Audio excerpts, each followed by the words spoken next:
What's up, Instagram? What's up, Facebook? What's up, YouTube? Happy Friday. Patrick, Art Storefronts here, back with another Friday rant for you on just some things that I'm seeing out there um, in in the digital world, let's just say. Um, as it is trying to market and grow an art and or photography business. Not easy, not easy. But there's been some very interesting trends already in 2026. And I suppose the good news in that is like there's nothing new under the sun, right? There's nothing new in the sun.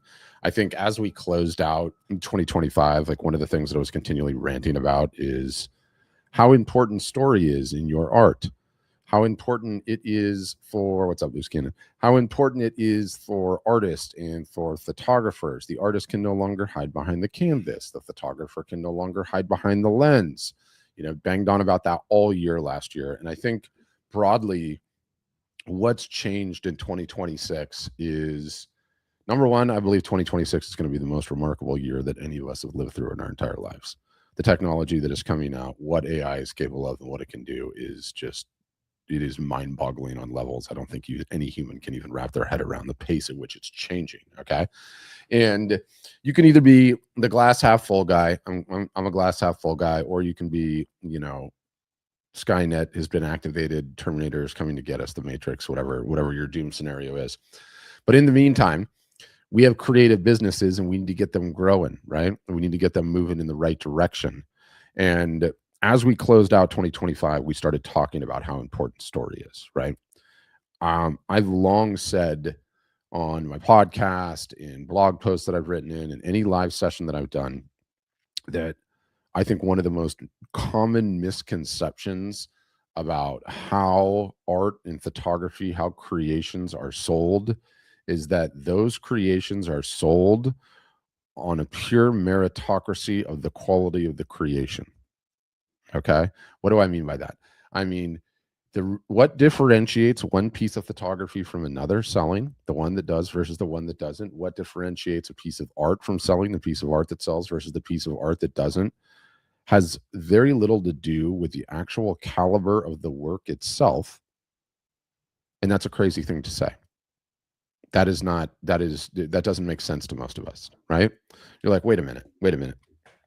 Why did I practice art? Why did I practice photography? Why did I practice making my creations the last 25 years to get as good as I am? I'm very good at this. I've got 10,000 hours a la Malcolm Gladwell in this. Are you saying that doesn't matter, Patrick? No, I'm not saying it doesn't matter.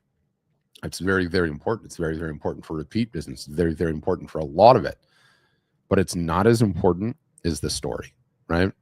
And I was playing this Van Gogh video a bunch on here recently, and I think it's very, very relevant because everyone knows Van Gogh. Most people have some semblance of this story, but the long and the short of his story is a deeply troubled man, yes, a talented artist, yes, a prolific artist, yes, created a tremendous amount of work. When he finished his work, he would write a story about the work. He would send the work to Paris. He lived out in the countryside in France. His brother lived in Paris. He would send it to his brother in Paris. His brother had all of these pieces of work piled up in Paris, attempting to sell them. His brother died, left a widow with a young child. The widow attempted to sell Van Gogh's work, had multiple gallery shows way back then in that era, whatever a gallery show looked like, probably not different than today. None of the work sold. Sunflowers didn't sell. Starry Night didn't sell. That painting of the bed didn't sell. None of Van Gogh's work sold. And when you look at that, you're like, wait a minute. Back then, after Van Gogh died, what do artists and photographers love to say? Oh, I'll be famous upon death, because there's so many stories of artists becoming famous after they've died. Why didn't Van Gogh's work sell back then? He had died. He was dead. His brother's widow had his entire body of work and had a gallery show, and no one bought anything. They saw those paintings and no one bought anything. So what changed in the Van Gogh story to go from work that wouldn't sell in a gallery to arguably one of the top 3 most valuable art collections on the planet? His brother's widow, who had the collection, published a book of his letters, all his stories, how he thought, what made him tick, who he was, his vulnerabilities, his frailties, the fact that he was such a broken human. That book got published, and everyone that looked at that work before and didn't buy it immediately bought it. And in the story, it doesn't need to be any more profound than that. It's that. Van Gogh's got the best work ever, right? It must have just sold because it was so good. No, it wasn't a meritocracy on the quality of his work. No one cared. It was getting to know him, getting to appreciate his story, seeing the paintings with the story that fundamentally changed everything. It fundamentally changed everything for Van Gogh. And my position is, I believe it will fundamentally change everything for artists and photographers 10 years ago, 50 years ago, 100 years ago, today, in the next 10 years. You guys have got to start telling your stories. Fast forward to today, though, in 2026, and we as content creators, okay, are faced with one of the most extraordinary, most groundbreaking, most unexpected, unexplainable, difficult to wrap your head around, difficult to process, difficult to grok situations ever. In that situation, succinctly, is the fact that this technology, by which I mean AI and its various different facets, doesn't matter if you're talking about how it writes, how it codes, how it solves problems, how it researches, how it does science, how it does photos, how it does video, how it creates art, right? We are now in a period of time, in 2026 especially, okay? And yesterday, 2 brand new models just dropped, a new one from GPT and a new one from Anthropic, both on the same day, okay? And what we face as creators today in 2026, trying to grow our brands, trying to sell our products, trying to get people to follow us, get on our email list, participate in our sales campaigns, and purchase our work so that we can feed our families as creators, is we're facing one of the greatest existential crises of all time. Period. End of sentence. And what's really interesting about that crisis is nothing, by the way, nothing on one of these that you see on a screen is real anymore. Nothing is. None of it. Every single solitary bit of it can be fake. Everything, the image, the video, the person talking about it, the person pointing at the work, the house that they live in, the cars, the trips that they're on or not on, the text, the type, all of it. We are moving to a time where 100% of anything that you consume on a screen, you don't know if it's going to be real. I don't know if it's going to be real or if it's fake. That is a gnarly and existential crisis. That is something none of us have ever had to contemplate before, in the slightest. Okay, in the slightest. And so I think you have to take stock of that. You have to come to terms with that, and you have to say, okay, I can't prevent that. I can't stop that. I can't change that. What do I do? What do I do in that modality? Right? What do I do in that modality? And it's interesting. So there's this guy, Brian Chesky, and he is the founder of Airbnb. Okay. Now, obviously, if you own Airbnb, you're a bit conflicted in giving this type of a speech, right? Because what does Airbnb sell? They inherently sell things that are non-AI. They're real things in the physical world. But I think he gave this speech like a couple of weeks ago, or maybe it was even a month ago now. I don't know. But I just want to play it. I'm gonna share the screen, and I gotta get the sidebar out of the way. Let me share my screen, and I want all of us just to watch this quickly. Let me make sure I can try to make it as big as possible. All right, it's the best I can do.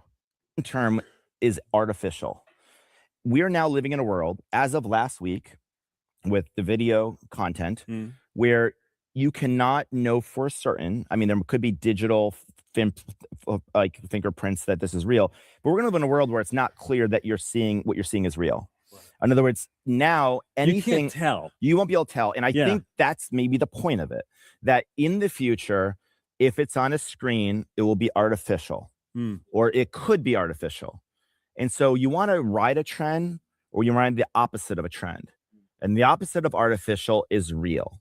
The opposite is you want to ride a trend, i.e., you want to do what everyone else is doing, or you want to do the opposite of the trend. I think that's really powerful. Screen is the real world. And so I think that the real world will not change that much in the next 3 years. I think we're going to basically create this digital world staring at a screen that's highly artificial. It's going to get more and more immersive. And there's going to be a physical world. You're going to have robotics. But other than robotics, people are going to still drink wine the same way. All that stuff's going to be very, very similar. Now, a lot of robotics can replace a lot of jobs. People aren't going to be driving cars in the future. I don't even actually need to watch any more of it. But I think his point there is really, really powerful, right? Where as a result of all of this technology, okay, and I promise there's a point to this whole rant. As a result of all this technology, as a result that AI can generate anything, it can generate the art, it can generate me as a talking head, so I don't have to do my job anymore. It can generate my podcasts. Fine. I'm a creator and a content marketer for a company. You guys are creating products you're trying to sell. We're not so different. We're in the same boat, right? And so, if everything on the screen is no longer real, right? It all can be manufactured. What are we as human beings going to end up doing? What are we going to end up craving? And his point, and obviously it's self-serving, because what does he sell? He sells the things that's real. You booking an Airbnb and going on a vacation or something, right? But for us as creators, the buttoned up, polished campaign, fancy edited videos, coiffed hair, perfectly tailored suit, great design stuff. Anything that looks super, super polished is not real. It's just not. And this trend has been swinging this way for a while, even pre AI, right? Like, there's a reason, you look back at this last presidential elections cycle, right? This last one with Trump, and it didn't matter whether we were talking about the political aspect of the game or whether we were talking about what's been going on with like all these CEOs, various different companies. Before, what would Trump or he was running against Harris? What was Trump or Harris? What would they have done? They would have gone on ABC News or NBC News or a debate, right? What wouldn't they have done? They would not have gone on Joe Rogan or why am I blanking on all the podcast names? You guys know all the rest of the hosts, all the downstream podcast hosts. They went Theo Vaughn or why am I blanking on all the names? I don't know. It's Friday. It's been a long week. That's happening. And now what are all the CEOs of companies doing? Okay. They're not putting out a polished press release anymore. They're not having a short news conference in front of the building. They're going on these podcasts where they can be on for an hour, where you can't selectively edit things, where it's not faked, where there are no cuts, maybe one short little ad read, but the whole situation is just very, very real. Okay. You can paper over a lot of things in these little short, snappy media bits, quick cuts, edits, clean editing, beautiful retouching, and all of that. And people are over that. They're over that. We've been fed that for a long time as media consumers, and no one trusts it anymore. And that was the trend even before AI. Now, with AI coming in, the only thing that we humans want to see, the only thing that we humans are going to know, like, and trust are the things that are real. Okay. Are the things that are real. And we talk about artists, photographers trying to sell their creations. Okay. And I was running the webinar at the beginning of the week this week. And, somebody asked me like, well, I've just retired and, I'm going to get into my art business, and I've never been active on social media. And, all of my friends tell me that like, it's just a huge waste of time, that you post things on social media. They don't get any likes or comments and shares. No one sees anything. No one buys anything. And why would I do that? Like, what am I going to do? Right. And I've heard that refrain for so long, for such a long period of time. And it actually infuriates me, because you don't need to be social media sophisticated. Okay. You don't have to be a practitioner. You don't have to share what you had for lunch. Okay. And you don't have to be a Kardashian and have the cameras follow you around 24 hours a day either. But you have to be real. You have to be real. Right. And what do most creators do? Artists and photographers, especially. Artists love hiding behind the canvas. The photographers love hiding behind the lens. We know everything about what it is that you do. You create art, you create photography, you create creations, and we know very little about who you are. What's your story? Is there anything real about you? right? And the analogy that I always give, because it's so important, is like if you and I met for the first time at a coffee shop, and this is to me right now, especially in 2026, this is the one sentence, this is the one way that you need to think about your social media output. And really, I'm going on a tangent here, but this pissed me off. It has nothing to do with social media, you guys. I hate social media. I could care less about social media. Do you know what it has to do with? This. It just has to do with this. Okay. Go outside, those of you that live in a warm part of this world, okay, or go indoors somewhere that if you live somewhere cold today, and for a minute, keep this in your pocket, okay, and go to somewhere where there's going to be some people and have a look around. How many people are actually in the real world doing a real anything versus how many people have their face glued to this thing looking at it, right? It's staggering. I walked my dog a few minutes ago. Every single solitary other person, exercising or otherwise, had their face stuck in it. The workers, some guy that was installing DirecTV had his face stuck in his phone. He wasn't doing his job. It's like that is what social media is. It's just figuring out how to get your creations in the place where everyone spends the most time, right? So it's not even about social media. But I digress. The one sentence, okay? The one frame, the one layer of focus that you need to think about. You and I meet at a bar. I like beers. So you and I meet at bars for a beer, okay? Or you like coffee. You and I meet at a coffee shop to have a coffee, okay? We sit down. We strike up the conversation. It's you and I talking, right? You and I talking right to one another. And I introduce myself and you say, "Oh, hey, how you doing? My name's Arun." "Hey, Arun, Patrick, nice to meet you." "Yeah, great to meet you. So what do you do for work, Arun?" And Arun goes, "Yeah, I'm an artist." And I'm like, "That's awesome, Arun. Yeah, I actually, it's funny you say that. I run the marketing department at a company that helps artists. That's really ironic. Where are you from, Arun?" And then Arun goes, "I am an artist." And I'm like, that's great, Arun. Where do you live these days where you do all this art?" And Arun goes, "Buy my art. It's amazing." And I'm like, casually drink my drink, and I'm like, that's weird. That's really cool, Arun. So what are you doing here? "Well, I'm here to let people know that I'm an artist, that I have art for sale, and that what I primarily do is art. And just so you know, next Friday, I'm going to be selling some of my art at a little bit of a discount. So why don't you come back and buy some?" That would be a really weird conversation.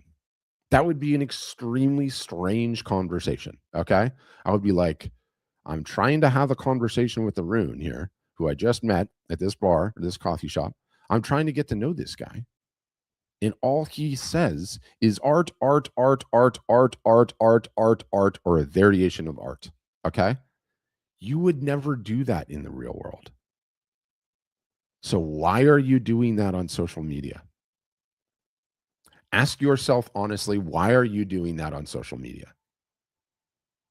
How one-dimensional of a human being would you be if every single solitary interaction you had with whoever, which is what social media is, all you talked about was one thing all day long?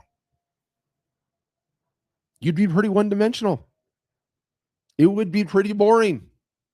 I would never get an idea of the entire package, right? And yet if I go to a great many social media accounts, especially the people that tell me, "Patrick, it doesn't work.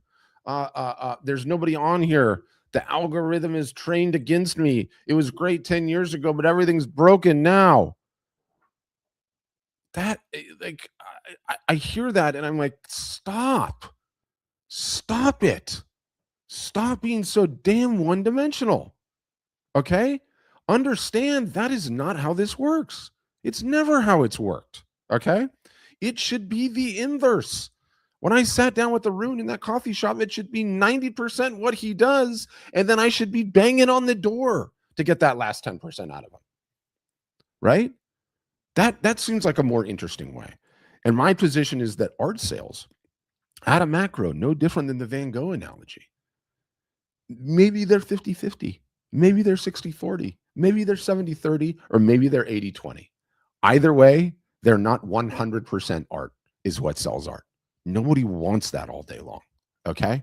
Nobody wants that. You don't want that. You don't want anyone else to do that to you. Art sales are either 50-50, 50% the personality of the artist, 50% of meritocracy on the work, or they're 60-40, 70-30, or 80-20 the personality of the artist. And if you are not putting, okay, hello to Ireland. My name's Patrick Shanahan, by the way. Clearly not Italian. So love Ireland. Anyway, if you are not putting, and again, I don't care about social media. I mean on this, where you get the eyeballs on this. If you are not having a conversation on this, where you are not one-dimensional, you cannot just post about your work, and you cannot just post about your process, and you cannot just post about you unveiling your work, and you cannot just post about your work being unveiled on a wall. All of those are great post types, okay? All of those are very helpful, right? But they're not enough. They're not enough for you guys to get the type of engagement that you are looking to get. They are not enough for you to get the likes and comments and shares that you need, okay? They are just not. They're not. We need to know who you are. We need to know what makes you tick. We need to know what makes you interesting. We need to know if you're a dog or a cat person. If you have pain in your life, you've got to share a little bit of that. If you're weird, be weird. Be you. Everyone else is already taken, right? And it seems so simple when you hear it all. And it seems so simple to say, and yet almost no one does it, right? Because we think based on this BS social media world that we all see, that everyone else is perfect and everyone else is perfectly stitched up and everyone else is in great shape and they don't have any flaws and they don't have a weird family and they don't have skeletons in the closet and they don't have baggage, right? Biggest bunch of BS ever. Every single solitary one of us is a broken human being. Every single solitary one of us has scars. Every single solitary one of us has skeletons in the closet. And to tie it back together to that earlier Irish comment, is George Bernard Shaw Irish? I got to ask Google. It's Irish or English. Anyway, George Bernard Shaw, playwright, said, everybody's got skeletons in the closet. The key is to make them dance. The key is to make them dance, right? When you guys start telling more of your story, okay, when you start explaining why you create the things that you create, the pain, okay, the suffering, the ups and downs, the unfair world, the getting kicked in the teeth, the drug and alcohol issues, the whatever it is, the trials, the tribulations of your life, you have no idea the admiration you're going to get, the connection you're going to get, that people are going to be like, oh my gosh, it's like that for me too. It's like that for me too. The bond that creates is so much more powerful, okay? So much more powerful than just your work alone. In the mathematics of it, I mean, I don't want to go from story to mathematics though. Yeah, and so Diego here in Instagram, you guys all can't see this comment, but I can. I think that my story is not worth telling, right? That is the lie that we all tell ourselves. Everyone has a story that is not worth telling. And Diego, I just released a podcast episode where I pulled up a bunch of the stories of famous artists that went absolutely Richter in their careers, that were in the most boring towns in the world, that had nothing going on, that lived with their family, that never got married, and that barely even left the little apartment. Okay. And a ton of them are now famous because the reality is that all of our stories are interesting. Every single solitary human being. And it's not to say some stories are not more interesting than the others. Of course they are, right? But we all have the story to tell. And there's a tribe online, okay, that is interested in the one that we are telling because they've lived a very similar life. In addition to that, the mass of this whole thing, you guys, the mass of this whole thing are really, really easy. You want to win on this thing, right? It's really easy to win on this thing. There's maths, okay? And the way that I like to think of it is like, if you just think of the phone on Instagram as the biggest freeway in the entire world, there's not like 4 or 5 lanes, right? There's 5 million lanes on this freeway, okay? And what happens is that when you create content on Instagram, on Facebook, on LinkedIn, on Pinterest, on Next, on whatever, TikTok, Blue Sky, Threads, did I leave anything out? The algorithm is what puts you on the freeway. Okay. And the algorithm looks at your work and it looks at what you've posted and it goes, okay, I know what this is. This is a painting, okay, of sunflowers. I'm going to pick this and I'm going to put it in the freeway lane of people that like paintings of sunflowers. Off it goes. And depending on how many people that are online in that moment that love paintings of sunflowers, and depending on how many likes and comments it gets, it might go really far down that freeway lane, or it might only just go a little bit and stop, right? Your guys' problem, okay, when I say your guys, artists and photographers' problem is 90 to 95% of the content that you're creating is all going in the same lane, which is to the same people that have the same interests. Instead, when you start posting these different things, your story, who you are, what makes you tick, what your hobbies are, what you did to get the shot, what makes you interesting, the fact that your story is not interesting, the pain that you have in your life, your dog, what you did last week, and all these things that make you you, that just takes you and puts you in different lanes on the freeway. Okay. It's like you're at the roulette table and you've got a bunch of different money on a bunch of different places in the board. I've never played roulette in my entire life, by the way. I don't understand that game. But each piece of content, based on what the algorithm determines what is in it, is going to determine where you are on that giant freeway. And you want to be you don't put all your eggs in one basket. You want to be in a bunch of different lanes at a bunch of different times. As if that wasn't important enough. Okay. With AI, everything has just gotten harder because now everything can be fake.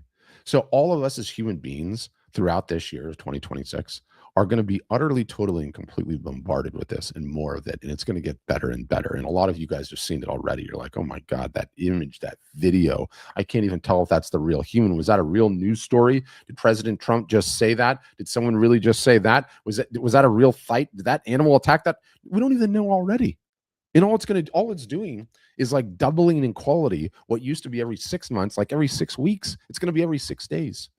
So if you're not being the real you, if there's no filter, if like President Trump or the CEOs going on those long podcasts, if there's just a little short 2-minute clip of you instead of the long form, get to know this person, understand who they are, understand what makes them tick, you're going to have a very difficult time with it. It's going to be hard to get to know you. It's going to be hard to bond with you. No one's going to want to bond with you. They're going to be like, that's probably just fake and bad AI. They're not even good at AI. So you got to be you. Everyone else is taken. As cliche as that is to sound, it's so completely true, right? Your work on its own is not good enough. Okay? And don't take that personally. Van Gogh's work on his own was not good enough, right? It wasn't. The beautiful thing is once you get past everybody knows you and likes you and trusts you, you can put out any work you want. It's good enough because they're bonded to you just as much as the work, right? They're bonded to you just as much as the work. On the podcast, I should be able to pull it up. I can't even pull it up. Whatever. I got too many tabs open. It's called the Art Marketing Podcast. It's a podcast I host. I know a lot of you guys struggle, okay, with telling your stories, right? So we can leverage AI, right?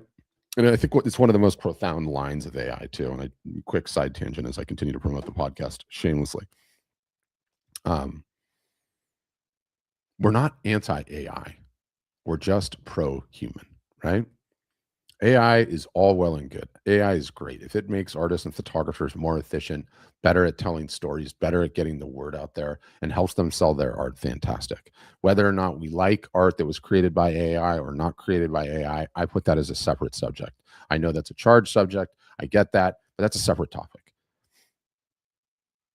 AI is very, very good at things that can help artists. Okay. And I've been doing this for a long time. I've spoken to hundreds of thousands of you. Out of 100,000 artists, the number that have even one employee in their business is less than 0.1%. Those are the facts on the ground right now. You guys need help. And AI is amazing for that. So I'm actually very pro AI for artists and photographers and creators, especially the small guys. Okay. We need it. We need it. So in the last podcast episode I put out, I created some prompts that you can use, okay, to interview yourself. They will poke you, they will prod you, they will get you talking, and they will help you save files that you can use to get better and better and better at telling your story, to get better and better and better as being a human being and not just someone that just creates and creates and creates. So, Art Marketing Podcast, it's on Spotify, it's on YouTube, it's on Apple Podcasts, anywhere podcasts are found. Check that out and get ready, because I didn't even go through half my material because I just got ranting today, and I've got to end this thing. But you all have a huge opportunity to be you and tell your story this year. If you do that in your reel, the extra love that you're going to get on that content, in contrast to AI, which everyone is going to revolt against, is going to be staggering. And you don't get to Carnegie Hall without practice, right? All of us have got to practice being real, okay?